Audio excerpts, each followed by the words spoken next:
కానీ నిజమైన గొర్రెలు కాపరి అలా వదలడంట. ప్రాణం పోయినా దాన్ని అంటాడే, దాన్ని తరిమి గొర్రెలను కాపాడుకుంటాడు. దేవుని సూత్రం కలిగి అందుకే అంటున్నాడు యేసయ్య ఉపమానంలో, 100 గొర్రెల్లో ఒక గొర్రె తప్పుకుపోతే దాన్ని ఎదగడానికి వెళ్తాడంట. మరి 100 గొర్రెలు వదిలేసా కదా ప్రభు అంటే వదలడు. ఉన్నాయి, ఈ పర్ఫెక్ట్గా ఉన్నాయి కనుక ఆ గొర్రె చెదిరిపోయింది. ఆ గొర్రె కాడికి వెళ్ళాలి, ఆ గొర్రెను ఓదార్చాలి. దేవుని సూత్రం కలిగిన గాక.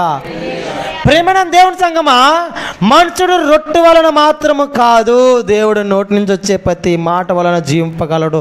సాతానుకి దేవుడు తెలిపినది దేవుడినే శోధిస్తుంది. దానికి తెలుసు దేవుడు ఎవరేనని, దేవుడు అని తెలుసు.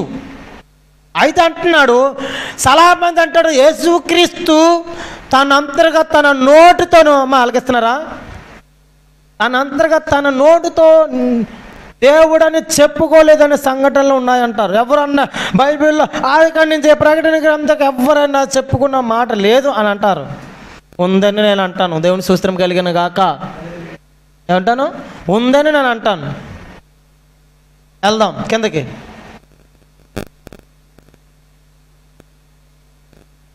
మీరు మొదటి మాట గుర్తుపెట్టుకోండి. అపవాదికి ఎలా చెప్తున్నాడు చూడండి దేవుడు, నువ్వు తిండి నా పిల్లలకి పెడితే నేను నా మాటల ద్వారా ఆహారం పెడతానని చెప్తున్నాడు దేవుడు. దేవుని సూత్రం కలిగిన గాక. నువ్వు తిండే బోతులుగా నా పిల్లల్ని తయారు చేసి నిద్రపోతులుగా తయారు చేసి ఎందుకు చర్చికి వెళ్తారు అని అంటే దేవుడు అంటున్నాడు చూడండి అక్కడ, ఆ సోదకుడితోను రొట్టె వల్ల మాత్రం కాదు, నా నోటి నుంచి వచ్చే ప్రతి మాట వల్ల జీవింపగలడని అని చెప్తున్నాడు యేసుక్రీస్తు. దేవుని సూత్రం కలిగిన కాక. ఈ మాట ఆదికాండంలో ఉందా? యేసుక్రీస్తు చెప్తున్నాడు తన స్వయంగా తన స్వరముతో చెప్పే మాట ఇది. మీరు బాగా ఫోకస్ పెట్టాలి. దేవుడు ఒకరితో కాదు, దేవుడే తన స్వయంగా మాట్లాడిన స్వరముతో ఇది. ఎప్పుడు? శ్రమ దినాలు అంటారు కొందరు. శ్రమ దినాలు ఎవరి కోసం? శ్రమ పడతారు ఎవరి కోసం? మన కోసము తన ప్రాణం పెట్టడానికి ఆయన సిద్ధపడి ఉన్నాడు. ఒక భార్య కోసం భర్త ప్రాణం పెట్టేవాడు ఉంటాడా? ఏమంటాడు తెలుసా? ఆమె అందంగా ఉన్నంతసేపల్లా నేను ప్రాణం పెడతానని, నేను ప్రేమిస్తున్నానే అంటాడు. కానీ తర్వాత ఏం చేస్తాడు? ఆమెకు రోగం రాగాలి, మీ అమ్మకి ఫోన్ చేస్తున్నాను అంటాడు. ఏమంటాడు? మీ అమ్మకు ఫోన్ చేస్తున్నాను. ఏమయ్యా నువ్వు కాలు పిసగవా? నువ్వు మా అమ్మే పిసగాలంటే మొన్న అన్నావు కదా, ప్రమాణం చేసావు, జాతి ఎందును బాధ ఎందును తోడై ఉంటానని భర్త. గుర్తుపెట్టాలి. యాది ఎందును బాధ ఎందును ప్రమాణం చేసావు, బైబిల్ ప్రకారంగా ప్రమాణం చేసావు, మళ్ళీ బాప్తిసాలు తీసుకున్నావు, మళ్ళీ పంది దొరికినట్లుగా బాప్తిసం తీసుకున్నప్పుడు అంటండి, బాప్తిసం తీసుకున్నప్పుడు పందిని విడిచిపెట్టేయాల, అప్పుడే పాత పెట్టాలి దాన్ని. మరలా దాన్ని తీసుకురావడం, మరలా పందిని వెళ్ళిపోయిన పందిని రాయే నేను సంఘం పెట్టుకుంటానని భుజం ఎక్కించుకుంటే అంత మూర్ఖత్వం ఏమీ లేదు. దేవునికి స్తోత్రం కలిగిన గాక. నన్ను అడిగిన ప్రశ్నలు చెప్పేవారు ఉండాలి. మీరు జ్ఞానవంతులు అవుతారు ప్రశ్నలు చెప్తే. ఏమవుతారు? ఏమన్నాడు యేసుక్రీస్తు సాతానుతోను? సాతానా ఆ శోధకుడితో ఆయన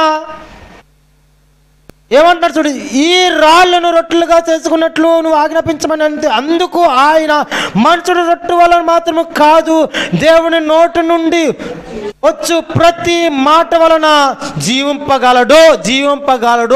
ఆడు భూమి మీద జీవింపగలడు, ఆడు మరణమందు జీవింపగలడు, పరలోకమందు జీవింపగలడు. దేవుని సూత్రం కలిగిన గాక. చాలా మంచి వర్తమానం. నీ జీవితంలో శోధకుని ఎలా ఎదిరించాలో తెలుస్తుంది ఆయన దేవుడు అని తెలుసుకునే ముందల. శోధకుడా నువ్వు నన్ను శోధిస్తున్నావే, నా బిడ్డని బలహీనుడిగా చేసావే, నువ్వు చెయ్యేసి ఆ సమయంలో ప్రార్థన చేసి అయ్యా ఇప్పుడే ఈడిలో ఉన్న ప్రతి బలహీనత బయటికి పో అని అంటే పోతుంది నీ శ్వాసం. అది దేవుని స్తోత్రం కలిగిన గాక. నీలో శక్తి కాదు, నేను జీవింపగల చేసిన దేవుడు ఆయన. సారేపతే నీ ఎదవరాళ్ళు 3.5 సంవత్సరాలు పోషించాడు. 3.5 సంవత్సరాలు. ఏలియా మాట ద్వారాగా ఆగిపోయింది. నీ ప్రార్థన చేస్తే నీ కొడుకు జ్వరము పోతుంది. దేవుని స్తోత్రం కలిగిన గాక. ఎంత గొప్ప అండి, ఎంత గొప్పతనం. సారేపతి తన కొడుకు తన కొడుకుని బ్రతికించుకుంది. పొద్దున్నే పాస్టర్ని 3.5 సంవత్సరాలు పోషించింది. ఎవరిని? ఒక పాస్టర్ని. డబ్బులెట్టుకో రాలేదు ఆ పాస్టర్ గారు. దేవుని స్తోత్రం కలిగిన గాక. ప్రేమైన దేవుని సంగమా, కిందకి ఇంకా అంతటా అపవాది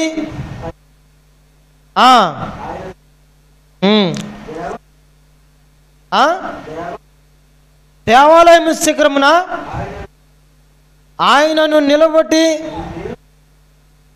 నీవు దేవుని కుమారుడు అయితే ఏమన్నాడు? కిందకి దిగుము, దూకుము, నిన్ను గురించి ఏమన్నాడు చూడండి, బాగా గమనించాలి. మీరు చెప్పాలి దేవుడు ఎవరో. ఆయన నిన్ను కిందకి దూకిమని తన దూతలకు ఆజ్ఞాపించును. నీ పాదములు ఎప్పుడైనాను రాతికి తగలకుండా వారు నిన్ను చేతులతో ఎత్తుకొందురు. ఏం చెప్తుంది చూసావు? దేవుడికి వాక్యం చెప్తుంది. ఏం చెప్తుందంట? దేవుడు వాక్యం చెప్తే దేవుడికి వాక్యం చెప్తుంది. ఏమని చెప్తుంది? ఇప్పుడు దేవుడు శాంతమంతుడే, ఓర్పు గలవాడే. ఆయన ఉపవాసం ఉన్న పిమ్మట ఎప్పుడు గమనిస్తుంది చూడండి. అది అంటే మనిషిగా ఉన్నాడు గనక, ఆయన సన్నిధిని విడిచిపెట్టాడు గనక, తేజస్సు ఎవరు చూడలేని మహిమను విడిచిపెట్టాడు కనుక, మనిషిగా ఉన్నాడు కనుక ఆయన దగ్గరికి రాగలదైంది, వచ్చింది. ఆయన పరిశుద్ధాత్మతో నిండబడి ఉన్నాడు, పరిశుద్ధాత్మతో పుట్టబడి ఉన్నాడు, పరిశుద్ధాత్మతో నడబడిన వాడుగా ఉన్నాడు, పరిశుద్ధాత్మతోనే ఉన్నాడు ఆయన. అయితే మరలా ఆయన మహిమను మరలా ఒక పావురు వల్లే ఆయన మీదకి వస్తారు. దేవునికి స్తోత్రం కలిగిన గాక. ఇలాంటి వాడికి ఏం చెప్తుంది సాతాను? ఇలా రాయబడి ఉన్నది కదా, నీ తండ్రి దూతలకు ఆజ్ఞాపిస్తాడు, ఆ దూతలు నీ కాలికి రాయి తగలకుండా ఎత్తి పట్టుకుని అంటారు కదా. అవునా? రాయి తగలకుండా ఎత్తి పట్టుకుంటారంట. మనం అనుకుంటాం శుభారు చెప్తూ నడిచేటప్పుడు పొరపాటున రాయలు తగులుతాయి కొండలు. అలాంటి సందర్భంలో దేవుడే కాపాడతాడు. దేవుని స్తోత్రం. అలాంటి వాళ్ళు అనేక మంది ఉన్నారు. కొండల ప్రాంతంలో ఆట తిరగబడిపోయిన సంవత్సరంలో వచ్చాడు చూసే పాస్టర్ గారు, ఆయన కూడా చచ్చిపోయిన వాడే బ్రతికేసాడు. దేవునికి స్తోత్రం కలిగిన గాక. ప్రేమని వాళ్ళరా అక్కడ అంటున్నాడు. అందుకు ఆయన ఏమంటాడు చూడండి,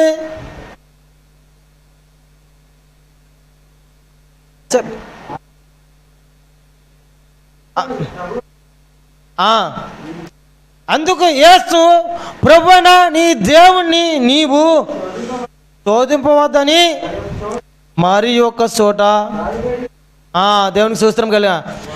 అందుకు యేసు ఏమంటాడు చూడండి, అది వాక్యం చెప్తే అక్కడ దేవుడు ఒక మాట మాట్లాడుతున్నాడు. ఏమంటున్నాడు చూడండి, అందుకు యేసు ప్రభువైన నీ దేవుణ్ణి నీవు శోధింపవద్దని, ప్రభువైన నీ దేవుని శోధింపవద్దని అంటే ఎందుకు అంటాడన్నమాట? ప్రభువైన నీ దేవుని శోధిస్తుందా? ఇది ఏమన్నా తప్పాలా? ప్రభువైన నీ దేవుడు అంటున్నాడు అక్కడ. నీ దేవుడు ఎవరు? ఇప్పుడు నన్ను వచ్చి సాతాను శోధించింది అండి. బాగా అర్థమైనట్టు చెప్తా, బాగా వినాలా, మనిషి పెట్టండి. నన్ను వచ్చి సాతాను శోధించింది. ఇప్పుడు నన్ను మనిషిను నేనేమోని నన్ను శోధించొద్దని దేవుడు చెప్పాడు కదా అనలేదు నేను సాతాన్ని. కానీ ప్రభువైన నీ దేవుణ్ణి శోధింపవలద్దని చెప్పి రాయబడి ఉన్నది కదా. ఎందుకంటాడు ప్రభువైన నీ దేవుని శోధింపవద్దని? అసలు దేవుణ్ణి శోధింపగలదు ఇది ఇక్కడ? అయితే ఎవరో దేవుడు? అసలు ప్రభువైన నీ దేవుణ్ణి నీవు శోధింపవద్దు సాధారణంగా చెప్తున్నాడు. అందుకు యేసు, నీ ప్రభువైన నీ దేవుణ్ణి నువ్వు శోధింపవద్దు అంటున్నాడు. ఎందుకు అంటున్నాడు ఆ మాట? ఈయన దేవుడా? ఈయన సొంతంగా చెప్పుకుంటున్నాడా? అర్థం కాని ప్రజలు చాలా మంది ఉన్నారు. దేవుడు నమ్ముకున్నవారు యేసుక్రీస్తు దేవుడు కాదు, యెహోవా దేవుడే, ఈయన దేవుడే. అయితే ఆయన తేజస్మయం ఎవరు సమీపించలేని ఒక పాట ఉందండి, భక్తుడు రాసిన పాట. ఎవరు సమీపించలేని తేజస్సుతో నివసించునా యేసయ్యా, నీ మహిమను ధరించిన పరిశుద్ధులు నా కంట పడగానే, నీ మహిమను ధరించిన పరిశుద్ధులు నా కంట పడగానే, ఏమవుదునో నేను ఏమవుదునో, ఏమవుదునో నేనేమవుదునో, ఎవరు సమీపించలేని తేజస్సుతో నివసించునా యేసయ్యా. దేవుని స్తోత్రం కలిగిన గాక. ఎవరు సమీపించలేని తేజస్సుతో సమీపించిన యేసయ్యా. ఒక భక్తుడు అన్నాడు, నీ మహిమను ధరించుకున్న పరిస్థితులు నా కంటపడగానే ఏం చేస్తాడంట, నేను ఏమవుదును. ఎంత ఆనందంతో ఉంటాడో, ఎంత ఉల్లాసంతో ఉంటాడో, అలాంటి వారిని ఎలాగ హత్తుకుంటాడో, రొమ్ముగా ఆనుకుంటాడో, అలాంటి వారికి ఏ ఆదిక్షయం ఇస్తాడో, అలాంటి వారికి తన దేవుడు మాటల ద్వారా జీవింపజేసి తనకి వచ్చిన సేవకుడికి నీ మహిమను, అంటే దేవుడు మహిమను ధరించుకుంటే ఆ మహిమ వేరా, ఆ ఆనందం వేరా. నీకు బాధ శోధన ఎలా కనిపిస్తుందో తెలుసా? ఎందుకంటాడు యాకోబు పత్రిక, నానా విధమైన శోధనలో మహా ఆనందమని ఎంచుకొనిడి. శోధన అంట నీకు దీవెన అని ఎంచుకోమన్నాడు. దేవుని స్తోత్రం కలిగిన గాక. ఏమన్నాడు? అందుకు యేసు ప్రభువైన నీ దేవుణ్ణి నీవు శోధింపవద్దని అంటున్నాడు. నీ ప్రభువైన దేవుని శోధింపవద్దని అంటున్నాడు. ఎందుకు అంటున్నాడు అన్నమాట? శోధించేది యేసయ్యని, పైన కాదు శోధించేది. పరలోకంలోకి వెళ్ళి యోబు చరిత్రలోకి వెళ్ళి అడిగినట్లు కాదు, ఈ ప్రభువైన దేవుని శోధింపవద్దని అన్నాడు. అందుకని మరొక్క చోట రాయబడి ఉన్నదని దేవుడు చెప్తున్నాడు. వాక్యానికి జవాబు ఇస్తున్నాడు. నేను దేవుణ్ణి మర్చిపోతున్నవా సాతానా అని జవాబు ఇస్తున్నాడు. ప్రేమైన వారు బాగా గమనించండి ఆయన మాట. నేను దేవుణ్ణి మర్చిపోతున్నావా సాతానా, అందుకు యేసు ప్రభువైన నీ దేవుణ్ణి నీవు శోధింపవద్దని మరి ఒక్క చోటు రాయబడి ఉన్నదని మర్చిపోతున్నావా అని జవాబిస్తున్నాడు. హెచ్చరిక తెలుపుతున్నాడు. ప్రేమైన వారలారా, కొన్నిసార్లు మనం ఆత్మీయ హెచ్చరికని గుర్తుపెట్టలేము.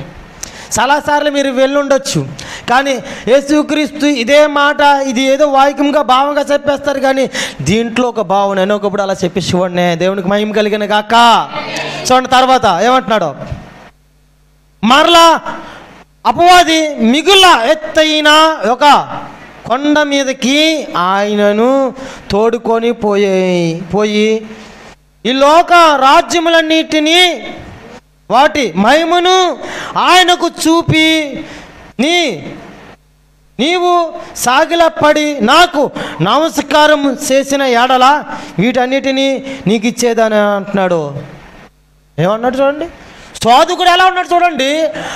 నువ్వు మరలా ప్రార్థన చేసుకుని మరలా వస్తాడు, నువ్వు ప్రార్థన ఆపు చేసి వస్తాడు. యేసుక్రీస్తు లాంటి దేవుడు అని తెలిసే వచ్చి మరలా మిగులెత్తైన కొండ మీద తీసుకెళ్ళి ఇదల్లా చూపిస్తే ఇదల్లా నీకు ఇచ్చేస్తాను. ఇప్పుడు ఏం చేస్తాం మనమైతే ఏం చేస్తాం? వచ్చేస్తాం. అలాంటి వాళ్ళు ఎంతమంది ఉన్నారు? ఒరే బాబు అక్కడ చూడు, అక్కడ ఒక అమ్మాయి ఉంది చూడు, అందంగా ఉంది, మంచి లిప్టిక్ మంచి మేకప్ కొట్టుకో ఉంది, ఆ అమ్మాయి చూడు ఒకసారి. మీ ఆవిడ ఎంతకాలం చూస్తారా గాడిది? అక్కడ చూడు, వెళ్ళి అక్కడ చూడడానికి వెళ్ళి ఏం చేస్తారు? అక్కడికి వెళ్ళి అలా చూస్తాడు. అదేం చేద్ది వీడికి? సాతాను ఏం చేద్ది? మరిపించి జిగ్గు జిగ్గు జిగ్గు జిగ్గుమని వజ్రలా కొడుతుంటుంది. ఆ వజ్రలా కొడుతున్నప్పుడు వీడు ఏం చేస్తాడు తెలుసా? వీడు ఇంట్లో ఎదవైపోతాడు, అయిపోతాడు. ఏమన్నాడు అందుకే దేవుడు, యవనస్తుడు యవన కాలం ఉంది, నీ భార్య ఎందుకు సంతోషించుము, పరాశరీరంలో ఎట్లా కోగులించుకుని దూరం మూర్ఖుడా అన్నాడు. దేవునికి మహిమ కలిగిన గాక. ప్రేమైన వారరా అంటున్నాడు చూడండి, మిగుల ఎత్తైన కొండ మీద తీసుకెళ్ళి వాటి మహిమను ఆయనకు చూపించాడంట. వాటి మహిమను ఆయనకు చూపిస్తున్నాడంట. చూడండి, నీకు చూపించాడు అనుకుంటున్నావా? నీకు చూపిస్తాడు. ఒకసారి భర్త ఏమనంటే ఉరుతాడు చూపిస్తాడు. చూడు ఉరుతాడు అక్కడ ఉండదు, కానీ ఉరుతాడు చూపిస్తాడు. ఏ శిసుకో అంటది. అయితే చాలామంది అది సాతాను మన ఉదయంలో బట్టి తీసుకెళ్ళిపోయింది కాదు, అది చంపడానికి అర్హుడు కాదు. మీకు ఆ మర్మం తెలియాల. ప్రేమైన దేవుని సంగమా, సాతానికి అంత శక్తి లేదు, నేను చంపడానికి పర్మిషన్ లేదు. ఎందుకు ఏ ధైర్యం కలిసి చెప్తానంటే, సర్వోన్నతమైన దేవుడు మాడిచ్చాడు, మనుషుడిని ఏమాత్రం చేయకూడదని. దేవునికి మహిమ కలిగిన గాక. సాతానికి అంత అధికారం లేదు. కానీ చూడండి, చాలామంది పట్టాలు గడికి వెళ్ళిపోతారు బాధపడి. సాతాను అక్కడ తీసుకెళ్ళించారు తెలుసా, రైలు బండికి అడ్డంగా వదిలేస్తుంది. అప్పుడు గొప్పని తప్పించుకుందాం, ప్రాణం మీద తీపొచ్చి తప్పించుకుందంటే వీళ్ళు నన్ను నటించమంటారని చచ్చిపోతారు. అర్థమైందా మీకు సిచ్యువేషన్? నటించమంటే చూడు, ఏదైనా భర్త ఎంత నటన ఎత్తావే నువ్వు, నీ నటన నేను చూడలేకపోతున్నా అంటాడు. అలాంటి వాళ్ళు ఎంతమంది వేసుకోలేదు, ఊరు వేసుకున్నారా? నటించ అంటారననే వచ్చి అలా ఉండిపోతారండి. అలాగా ఆ టైంలో కొలు మూసుకుంటారు టక్కమని. అంతేనా? మొన్న ఒక ఆవిడ గారు చనిపోయారా? అలాగే ఎంతోమంది చనిపోయారు. ప్రేమైన వాళ్ళు తాగుతున్నాడు, సాతానులోనూ ములుగు తేలుతున్నాడు. కానీ ఆడు హృదయంలో ఎప్పుడైతే చచ్చిపోదాం అనుకున్నాడో ఆ ఒక్క మాటని 100 మాటలు చేస్తుంది సాతాను. ఏం చేస్తుంది? నీ ఉద్దేశమును, నీ ఆలోచన ఒక్కసారి ఇలాంటి వాడిని వదిలేయాలనుకున్నావు అనుకో, 100 సార్లు వదిలే అని ఇంకో మరిపోయిన పండుని చూపిస్తుంది. ఏం చేద్ది? మరిపోయిన పండుని. దేవునికి మహిమ కలిగిన గాక. ప్రేమైన దేవుని సంగమం ఏమంటాడు చూద్దాం. యేసుక్రీస్తు ఏమంటాడు? వాటి మహిమను ఆయనకు చూపి నీవు సాగిల పడి నాకు నమస్కారం చేయంటున్నాడండి. ఆడు చూడండి ఎంత ధైర్యంగా అంటున్నాడు. నీవు నాకు సాగలపడి ఎన్నిటినీ నీకు ఇచ్చేస్తాను అంటున్నాడా? అమ్మాయి వినాలా? ఇది సినిమా కాదు, ఎవరికో వాళ్ళు చేయడానికి. అది చూడండి, బాగా వినండి. వీటి మహిమను నీకు ఇచ్చి అతనితో చెప్పగా, చెప్పాలా? చదువుకున్న వాళ్ళు లేరు. నీవు నాకు సాగిలపడి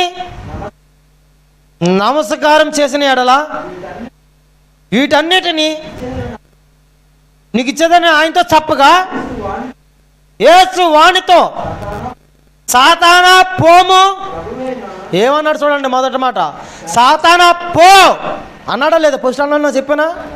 సాతానా పో, నా పిల్లలకి రొట్టెలు తినిపితే తిండిపోతలు చేద్దామా అనుకుంటున్నావా? నేను ఎవరిని అనుకుంటున్నావు, మర్చిపోయావా అని అంటే సాతాను ఏమనుకుంటుందంటే, మనిషిగా వచ్చావు కదా నువ్వు, నన్ను ఏం చేయలేవు అనుకుంటుంది. చూడండి తర్వాత ఏమంటుంది? ప్రభువైన నీ దేవునికి మొక్కి ఆయన మాత్రమే సేవించవలేను. దేవునికి స్తోత్రం కలిగిన గాక. ప్రభువైన నీ దేవునికి మొక్కి ఎవరున్నారు అక్కడ? దేవుడికి. సాతానా పోమన్నాడు. ప్రభువైన నీ దేవునికి మొక్కి ఆయన్ను మాత్రమే సేవింపవలేను. ఆయన మాత్రమే సేవింపవాలని రెండో మాట ఆయన చెప్పుకోవడం. ప్రభువైన నీ దేవుడికి అన్నాడు, చెప్పాడు పో సాతాను అన్నాడు. నీ దేవుని శోధింపవాలొద్దని. ఎవరు దేవుడు అంటే యేసయ్యే దేవుడు. దేవుని స్తోత్రం కలిగిన గాక. ఏంటి ఆ మాట అనగాలి, మన చేతులు మనం దేవుడి వైపు తిరిగిపోవాలా? నేను చెప్పకముందే మీరు ఏం చేయాలి తెలుసా? ప్రభుకి స్తోత్రాలు చెల్లించాలి, ఆయనకి మహిమ చెల్లించాలి. ఎందుకంటే ప్రభు అయిన నీ దేవునికి మొక్కి ఆయన మాత్రమే సేవింపలేను. గుర్తుపట్టుకో సాతానా, నీ దేవుడు అనే సంగతి మర్చిపోతున్నావా? మొక్కి సాగలు పడిపో అంటున్నాడు. దేవునికి స్తోత్రం కలిగిన గాక. ఎన్నో మాట అండి? మూడోదా? రెండోది అక్కడ సంఘంలోకి వెళ్తుంది. ఇది అలా కాదు, ఇది దేవుని కాడికి వస్తుంది. దేవునికి స్తోత్రం కలిగిన గాక. తర్వాత చెప్పాలా? అంతటా అపవాది ఆయనను విడిచిపోగా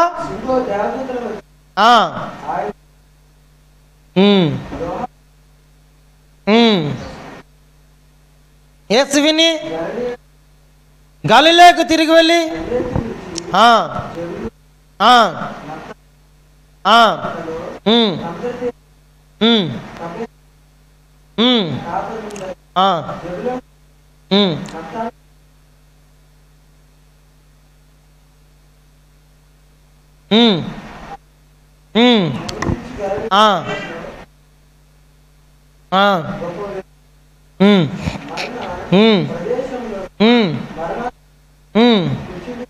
చివరి నైన్కి వెళ్ళిపో, చివరి నైన్కి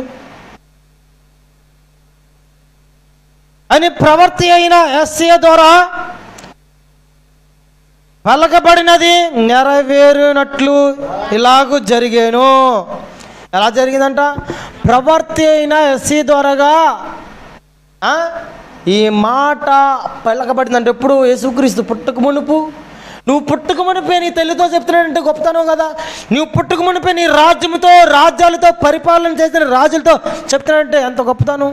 ఆయన ఎవరై ఉంటారు? ఇండియా ఒక ప్రధానమంత్రి వస్తే మన ఇంటికి అబోయ్ ప్రధానమంత్రి వచ్చాడా అనుకుంటాం. ప్రధానమంత్రి వస్తేనే అబో ప్రధానమంత్రి వచ్చాడు అబోయ్ అనుకుంటావా లేదా? మరి అలాంటి దేవాతి దేవుడు, నీ కన్ని పుట్టించిన దేవాతి దేవుడు మరి నీ దగ్గరకు వస్తే అనుకోవా?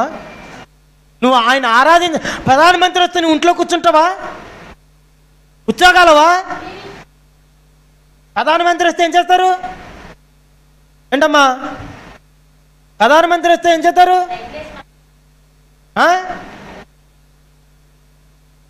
ప్రధానమంత్రి వస్తే నమస్కారం పడిపోతారు, కాళ్ళ మీద పడిపోతారు ముందు దేవుడికి. దేవునికి స్తోత్రం కలిగిన గాక. ప్రేమైన దేవుని సంగమా, ప్రేమైన దేవుని సంగమా, మీరు బాగా గమనించండి, బాగా గమనించండి. ప్రభువుని దేవుణ్ణి మొక్కి ఆయన మాత్రమే సేవింపవాలని ఉంది. అయితే ప్రభువైన నీ దేవుణ్ణి నీవు శోధింపవద్దని మరొక చోటు ఉన్నదని దేవుడు మాట్లాడుచున్నాడు. అయితే దేవాతి దేవుడు మామూలు వాడైతే కాడు. ఆయన సొంతంగా పలికాడు మాట, ఆయన నోటితో పలికిన మాట. ఆయన ఎవరు చెప్పుకోలేదని అనుకోడు, మూర్ఖతనము. అయితే అలాగన్నవాడు దేవుడి మీద బురద జల్లుతున్నాడని అర్థం. అయితే దేవుడి మీద బురద జల్లేవాడు తన మీద తనే బురద జల్లుకుంటున్నాడు. దేవునికి స్తోత్రం కలిగిన గాక. ఏంటి? కన్న తండ్రి మీద బురద జల్లుతున్నాడంటే ఆ కొడుకు ఎంత డేంజర్. మా నాన్న నేను చూడలేదు, నన్ను పోషించలేదు, మా నాన్న కుంటాడండి అని అన్నాడంటే అమ్మా అలకెత్తున్నారా? మా నాన్న కుంటాడండి, మా అమ్మ కుంటుందండి. ఇప్పుడు జాబ్కి వెళ్ళడానికి వెళ్తే మీ అమ్మ ఏం చేస్తుంది, మీ నాన్న ఏం చేస్తుంది అంటే మా అమ్మ మా నాన్న లేరు అని చెప్తే ఎంత మురకత్తాను. తండ్రి మీద బురద జల్లువాడు ఎంత మురకత్తాను.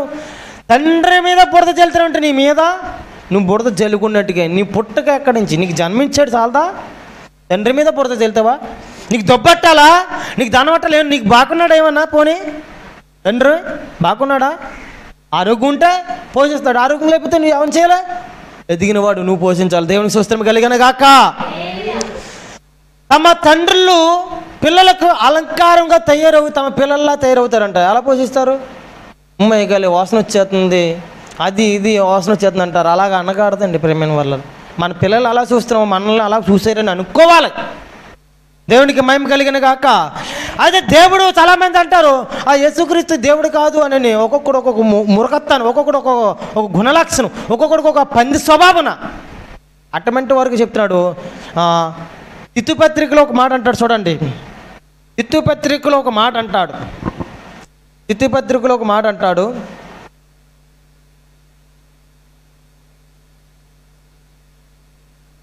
అంతకుముందు 21వ అధ్యాయం, మత్తయి సువార్త 21వ అధ్యాయము 9వ వచనంలో జనసమూహములలో ఆయనకు ముందు వెళ్ళుచుండేవారును వెనక వచ్చుచుండేవారును దావీదు కుమారుడికి జయము, ప్రభు పేరట వచ్చేవాడికి జయము, ప్రభు పేరట వచ్చేవాడు స్తుతింపబడిన గాక. ఏంటి స్తుతులు ఎవరికి చెల్లుతాయి? స్తుతులు ఎవరికి చెల్లుతాయి? రాజు అయితే దేవుడా? ఇప్పుడు రాజు అనుకుందాం, రాజు అయితే దేవుడా? ప్రభు పేరట వచ్చేవాడు, ప్రభు పేరట. ఇప్పుడు నేను మా నాన్న పేరట వచ్చాను. ఇప్పుడు రాజకుమారు రాజే, దేవుడు కుమారు దేవుడే. అలాగైతే దేవుడికి పెళ్ళి అయిందంటారా? కాదు. దేవునికి స్తోత్రం కలిగిన గాక. అది అంటాడు ప్రభు పేరట వచ్చేవాడికి జయము, దావీదు కుమారుడికి జయము, ప్రభు పేరట వచ్చేవాడు స్తుతింపబడిన గాక అని చూడండి. సర్వోన్నతమైన స్థలములలో జయము, సర్వోన్నతమైన స్థలములలో జయము అని దేవుడు స్తుతిస్తున్నారు. ఎవరు? ఈయన దేవుడు కాదా? సర్వోన్నతమైన స్థలములలో ఎవరు సర్వోన్నతమైన స్థలము ఏంటి? మీరు బాగా గమనించండి, బాగా ఉద్దేశం పెట్టండి. ఇక్కడ సర్వోన్నతమైన స్థలం ఏంటి? సర్వోన్నతమైన మహిమ గల దేవాతి దేవుడు ఎక్కడున్నాడమ్మా? చెప్పాలా? మీ నాన్న ఎక్కడున్నాడు చెప్పండి. మీ అమ్మ ఎక్కడ ఉన్నదో చెప్పండి. ఇంటికాడ ఉన్నదా? మీ అమ్మ ఉన్న స్థానం ఒక స్థానమే కదా, మీ తండ్రి ఉన్న స్థానం ఒక స్థానమే కదా. సర్వోన్నతమైన స్థలములలో ఎవరు? చూడండి ఏమంటాడు అక్కడ, సర్వోన్నతమైన స్థలములలో జయము అని కేకలు వేయిచుండిరి, దేవునికి మహిమ కలిగిన గాక. సర్వోన్నతమైన స్థలములలో, పరలోకమందున్న స్థలములలో, మహిమ గల స్థలములో, ప్రసన్నత స్థలములో ఆయనకి జయము కలిగిన గాకని స్తోత్రాలు చెప్తున్నా. దేవునికి స్తోత్రం కలిగిన గాక. ప్రేమైన దేవుని సంఘం ఇంత గొప్పగా ఆరాధిస్తే ఎవడో ఒకడు దేవుడు కాదంటే సరిపోద్దా? ఆయన దేవుడే వచ్చాడు. నువ్వేమన్నా చేయగలవా? నువ్వు అంతకు మించి ఆయన పిల్లల్ని చంపడం తప్ప ఆయన పిల్లల ఆత్మలను ఏమైనా నరకలు అడగలవా? ఏమైనా చేయగలవు? ఒక స్త్రీ అన్నదంట, చంపేసుకో, అంతకు మించి నువ్వేం చేయలేవు. నన్ను నీకు చంపడం తప్ప ఏది సాధ కాదు. రే నీకు చంపడం చేతగా, నీకు చంపడం వచ్చు కానీ బతికించడం రాదు. కానీ నా దేవుడికి చచ్చిపోయిన వాళ్ళని బతికించడం తెలుసు. దేవునికి స్తోత్రం కలిగిన గాక. ఎందుకంటే ఆయనే పునరుద్ధానుడయ్యి, నీకు పునరుద్ధాన జీవితం ఉంది, పునరుద్ధానమైన బ్రతుకుంది, నీ పిల్లలకి నీ భర్తకి పునరుద్ధాన బ్రతుకుంది, నువ్వు లేగో అని చెప్పే దేవుడు ఆయన ఉన్నాడు. దేవునికి మహిమ కలిగిన గాక. పునరుద్ధానుడిగా లేచాడేలాగలేదు, ఆయన లేచాడేలాగలేదా? పునరుద్ధానుడు అనే పదవికి చనిపోని లేచాడు మరలా పునరుద్ధానుడు. అలాగ ఎందుకు లేచాడని అని మీరు క్వశ్చన్ వేసుకుంటే దేవుడు అంటాడు, నీవు అలా లేస్తావు. దేవునికి స్తోత్రం కలిగిన గాక. నీవు అలాగ లేస్తావు. నీ శరీరము సమాధిలో పెట్టబడేటప్పుడు నాశనం అయిపోద్ది, కుళ్ళిపోద్ది అనుకోవద్దు. ఆయన రాకడికి మేఘహారుడై నిన్ను తీసుకెళ్తాడు. సర్వోన్నతమైన దేవుడు సర్వోన్నతమైన మహిమ స్థలంలోకి నిన్ను తీసుకెళ్తాడు. నీ నోటి నుంచి వచ్చే ఆరాధన నేను కాపాడుతుంది. నీ పెదవుల నుంచి వచ్చే సర్వోన్నతమైన దేవుని స్తుతించే పెదవుల నుంచి వచ్చే ఆ స్తుతు నీ పిల్లలు నిన్ను కాపాడుతుంది. దేవునికి మహిమ కలిగిన గాక. ప్రేమన దేవుని సంగమా, దేవుడు అంటే మామూలు వాడు కాడు. చెప్పులు వేసుకుని చెప్పి ప్రార్థన చేస్తామండి. మనం చెప్పులు వేసుకొని ప్రార్థన చేస్తాం, ఇంట్లో అడవడల్లా చేస్తాం, గడప దగ్గరికి వెళ్తే ప్రార్థన గుర్తొస్తుంది. ఎక్కడున్నాడు దేవుడు? ఇంటి బయట ఉన్నాడు, గుర్తుపెట్టుకో. ఇంట్లో లేడు, నీ హృదయంలో లేడు. ఇది మెయిన్ పాయింట్. నువ్వు ఇంట్లో ప్రార్థన చేయకుండా అడవడల్లా చేస్తున్నావు, అన్నీ సమకూర్చుకున్నావు, అంతా చేసావు, కానీ నీ ప్రార్థన నీ చెప్పుల కాడికి వెళ్తే గుర్తొచ్చింది. ఇది చాలా హీనత అండి, ఇది చాలా బుద్ధిహీనత. అయితే ఇది ఎందుకు చెప్తున్నానంటే, మీరు ఏదో తప్పు చేశారు, అపరిత చేశారు కాదు, ఈ మర్మము గొప్పది. ఆయన సులువు చాట్లు ఉన్న మర్మము గొప్పది, ఉన్నతమైనది. అయితే దేవుడు నా ఇంట్లో శోధన ఉందంటే నేను బయటకు వచ్చి ప్రార్థన చేసుకున్న వాళ్ళనా అని కారణం తెలుసుకోండి. దేవునికి స్తోత్రం కలిగిన గాక. దేవునికి స్తోత్రం కలిగిన గాక. ప్రేమ దేవుని సంగమా, అలాగ సర్వోన్నతమైన దేవుడు స్థలములలోనూ స్తుతి కలిగిన గాక అని కేకలు వేస్తున్నారు. కేకలు, పెద్ద పెద్ద కేకలు. అలాంటప్పుడు కొందరు అంటున్నారు, ఏమంటున్నారంటే, ఇంకో ప్రభా ఊరుకోమను, వీళ్ళని నోరు మీమను, ఈ దేవుడు పెట్టి నువ్వు దేవుడు పెట్టారని చెప్తున్నారు. దేవుడికి అది అర్థమైంది, మనకు అర్థం కాలేదు. ఇంకా దేవునికి మహిమ కలిగిన గాక. అర్థమైంటాడు. వీళ్ళు ఊరుకొని ఉంటే, వీళ్ళు మోంగాని ఉంటే, వీళ్ళు దేవుడికి స్వస్థాలు చెప్పపోతే, మనం కూడా దేవుడికి స్వస్థాలు చెప్పపోతే గోడలు లేసి గోడలు పడి ఆయన నామానికి మహిమపరచుకుంటాడంట. దేవునికి స్వస్థం కలిగిన గాక. ఒక సెట్టుని అడుగు చెప్తుంది ఆయన కోసం, నేను చచ్చిపోయి మళ్ళీ పునరుద్ధానం లేస్తాను, నేను చచ్చిపోతే మరలా నీకు ఉపయోగిస్తానని చెప్తుంది శెట్టి. మరి నీవు ఏం చెప్తున్నావు? నీవు ఎవరికి ఏం మెసేజ్ ఇస్తున్నావు? చూడండి, తిత్తు పత్రికలో ఏమంటాడో, యేసుక్రీస్తు కోసం తిత్తు పత్రికలో ఏమంటాడు చూడండి. తిత్తు పత్రిక ఇయ్యాలా?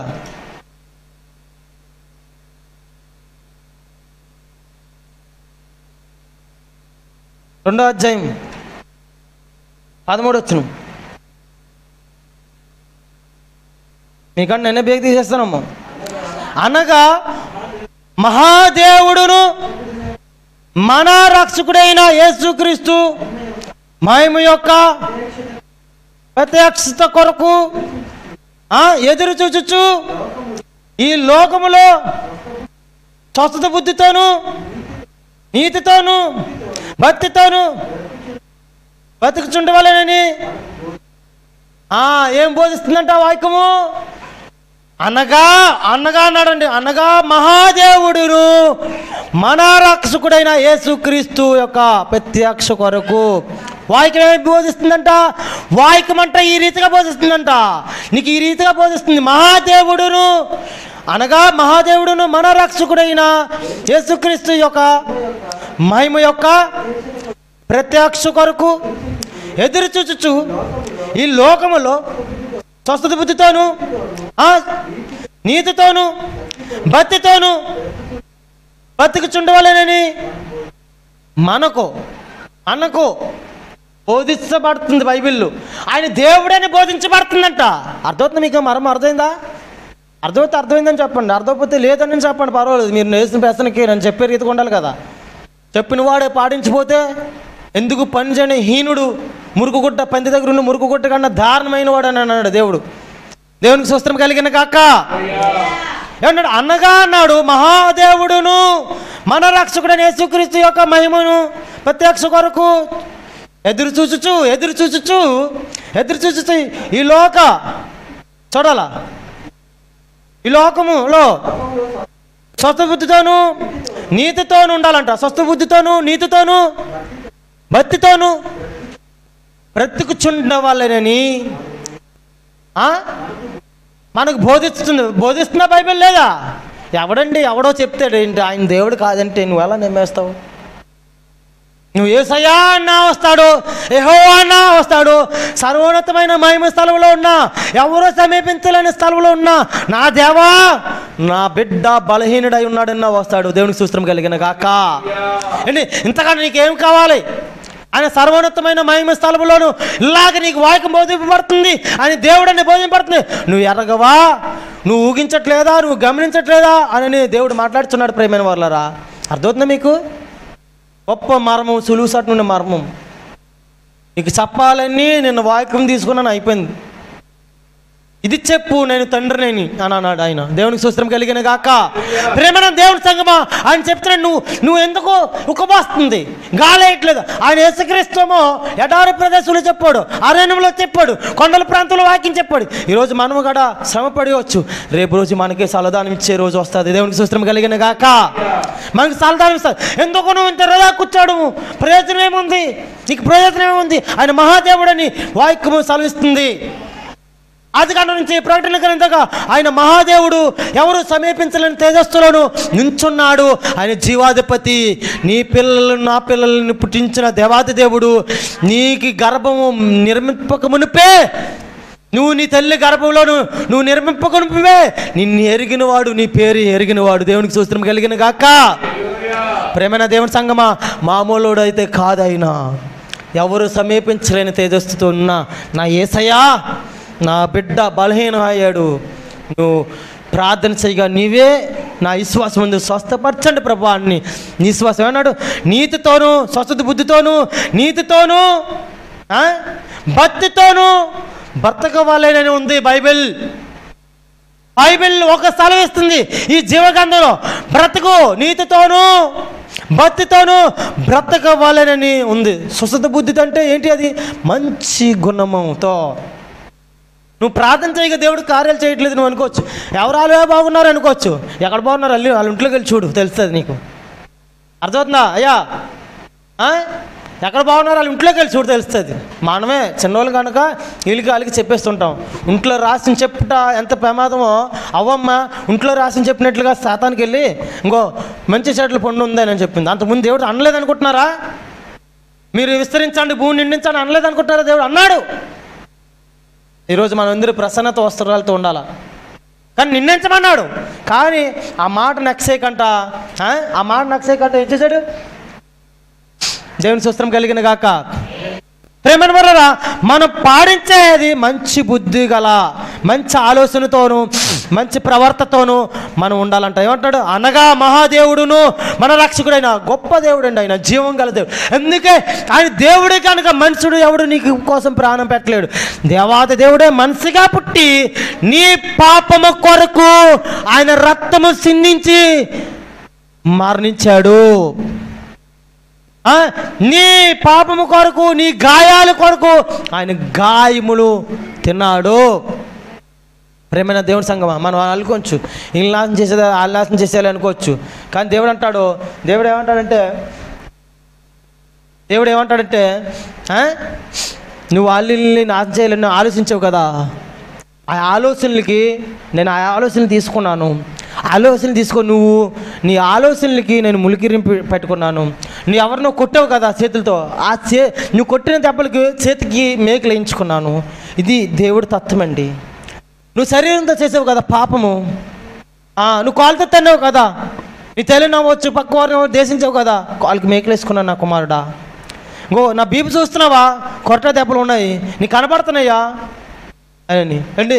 చిన్న పిల్లలు కొడితే ఎవరన్నా అయ్యో కొడేస్తుందని అంటావు. నీ దేవుడు అంతకు మించి నీకు పెట్టాడు ప్రాణం, దేవునికి సూత్రం కలిగి. అలాంటి దేవుడు నువ్వు ఎలాగ ఆరాధిస్తున్నావు? అలాంటి గొప్ప దేవుడిని నువ్వు ఎలాగ ఆరాధిస్తున్నావు? నువ్వు దేవుడు సేవకుడితో మాట్లాడేటప్పుడు దేవుడు మాట్లాడుతున్నాడా, మనుషుడు మాట్లాడుతున్నాడు గమనించలేని స్థితిలో ఉన్నావా? గమనించుకో ప్రేమైన దేవుని బిడ్డ, నువ్వు గమనించుకున్నప్పుడు దేవుడు మాట్లాడుతున్నారా, ఎవరు మాట్లాడుతున్నారా, పరిశుద్ధాత్ముడు మాట్లాడుతున్నాడు, నువ్వు గమనించుకుంటే దేవుడు నేను దీవిస్తాడు. దేవునికి స్తోత్రం కలిగిన గాక. దేవుడు ఆయన సర్వోన్నతమైన ఎవరు సమీపించలేని తేజస్సుతో ఉన్నాడు, ఎవరు సమీపించలేని తేజస్సులో ఉన్నాడు. అందుకే ఒరే నువ్వు ఏపట్టవాడురా, ఆవిరి వంటి వాడువు, నువ్వు నశించిపోతావు, నీటి మీద బుడగలాంటి నీ బ్రతుకు నశించిపోతారా, మొరపెట్టి ఎల్లు నీకు ఉత్తరం ఇస్తాను, మొరపెట్టి ఎల్లు నీకు ఉత్తరం ఇస్తాను. నువ్వు హాస్పిటల్కి వెళ్తున్నావు, ముందు నాకు ఉత్తరం ఇయ్యు, నా మొరపెట్టు నీకు ఉత్తరం ఇస్తాను. డాక్టర్కి జ్ఞానం ఇచ్చి నీ కొడుకుని బాక్స్ అయింతాను, నీ భార్యని బాక్స్ అయింతాను, నీ భర్తని బాక్స్ అయింతాను, నేనున్నానని చెప్తాడు ఆయన. దేవునికి స్తోత్రం కలిగిన గాక. ప్రేమైన వారలారా, అందుకే ఎవరైనా యేసుక్రీస్తు దేవుడు కాదనడానికి ఎవడు చెరిపోలేడు. భూమి అందేనే కాదు, ఆకాశం అందేనే కాదు, ఎవరు చెరిపోలేరు. ఎందుకంటే ఆయనకి భూమి అందును, పరలోకమందును, భూమి అందును, సర్వలోకమందును ఆయనకి సర్వాధికారము ఇవ్వబడిన మహాదేవుడు. ఎందుకంటాడు అనగా ఫస్ట్ మాట ఏమన్నాడు, అనగా మహాదేవుడును మన రక్షకుడైన యేసుక్రీస్తు మహిమ యొక్క